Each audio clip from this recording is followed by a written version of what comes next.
जी बोलते हैं कि मेरा जलन जलन हो रहा है, तुम मतलब वृंदावन में शपथ खाओ कि तुम वहाँ नहीं जाओ। वृंदावन?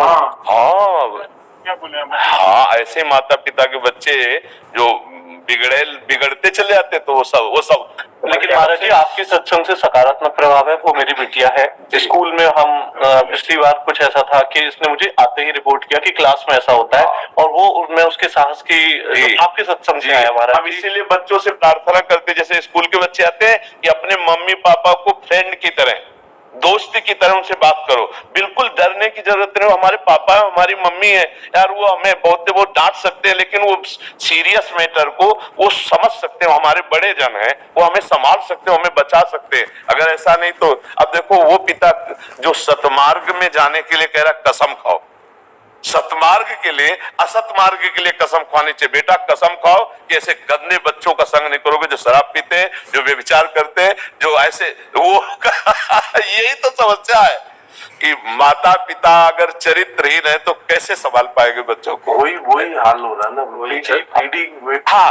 तो इसलिए आज समय तो बहुत विचित्र हो रहा है, लेकिन आज हम प्रणाम करते हैं समाज को कि ऐसे कलयुग के समय में भी लाखों सत्संगी हैं। आपके सत्संग आपको ही आता है। आप लाभ नहीं, श्रेय इस समाज को जाता है कि बाबा जी की बात मान रहे हैं। लाखों नौजवान भाई हैं जो मतलब बात मान करके अपने आप को सुधार की तरफ ले जा रहे हैं, और ये बहुत हानिकारक है। देखो गुरुदेव, हमको तकलीफ इस बात का है कि मेरे पापा बोले कि वृंदावन नहीं जाना है, शपथ खाओ।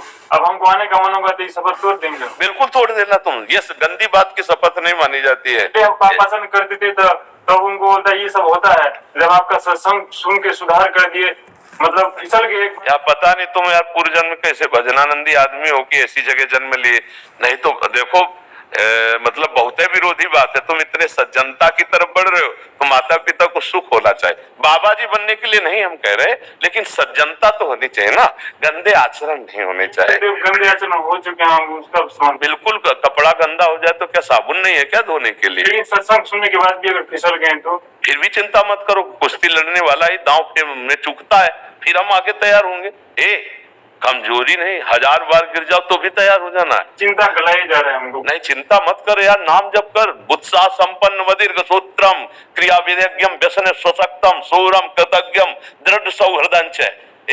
फिसला तू ही है, तू ही खड़ा होगा, तू ही पैर जमाएगा, तू ही रौंद के निकल जाएगा। मेरी बात मान, हारने की जरूरत नहीं। तू भगवान का अंश है। बन सकता हूँ भगवान। हम भगवान के अंश हैं।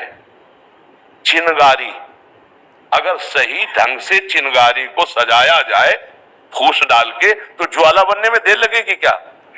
हम उसी ज्वाला की चिनगारी है जिसे परमात्मा कहते हैं, जिसे ईश्वर कहते हैं, उसी की चिनगारी है। तो चिनगारी को आप चिनगारी मत रहने दो।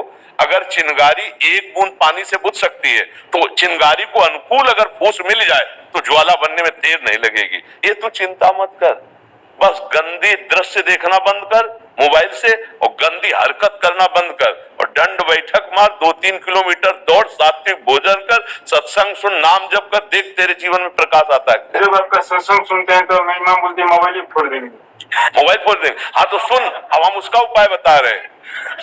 जब उनके बीच में सब रहो तो सुनो ही मत सत्संग। और कान में ऐसे सत्संग आजकल लगा है, वो कोई पूछे क्या सुन रहे हो, तो फिल्मी गाना सुन रहे। भैया झूठ से झूठ को निकाल दो। जैसे कांटा लगता है तो कांटे जैसी आकृति से कांटा निकालते हैं। ये संसार झूठा है, इसको झूठे देखो। एक बार विभीषण जी के मकान में लिखा था राम राम राम। रावण को शिकायत पहुंची कि आपके शत्रु का नाम तो आपका भाई लिखे। तो रावण मंदोदरी के साथ वहां पहुंचा, कहा ये राम हमारा दुश्मन, तुम उसका ऐसे लिखे हो? बोले उनका थोड़ी नाम लिखे, तो रा से रावण, मां से मंदोदरी, आप दोनों का नाम लिखे। मुस्कुरा दी, चल दिए। भगवान के मार्ग में चलने के लिए झूठे